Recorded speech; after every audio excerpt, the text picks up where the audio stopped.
So it has become time for us to discuss tensors. In order to introduce tensors, we are first going to assume that V is a vector space, and then a type 0m tensor is a multilinear map from m copies of the vector space to the real numbers.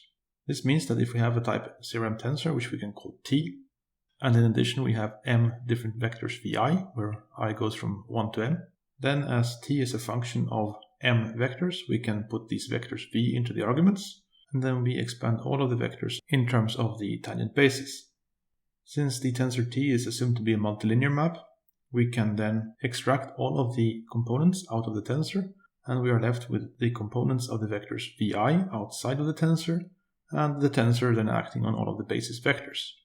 This object with the tensor acting on the basis vectors we write as T a1 through am, which we call the components of the tensor T relative to the coordinates chi that we have chosen.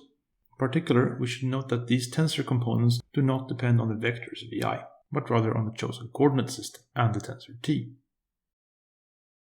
As an example of a type 0m tensor, in this case a 0,2 tensor, we take the metric tensor. We can construct this by observing that the inner product maps two vectors to a real number and that it is bilinear. For example, the inner product between v1 plus v2 with w is equal to v1 inner product with w plus the inner product of v2 with w. In addition, if we multiply the vector v by a scalar, k times v inner product with w is the same as k multiplied by the inner product of v and w.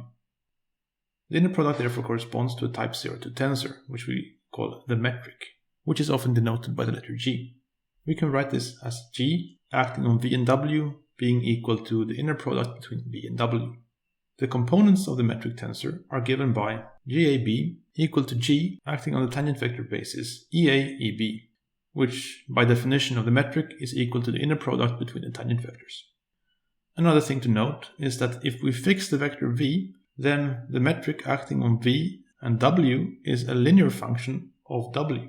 Therefore, a vector v also defines a type 0,1 tensor as it linearly maps another vector, in this case w, to a real number.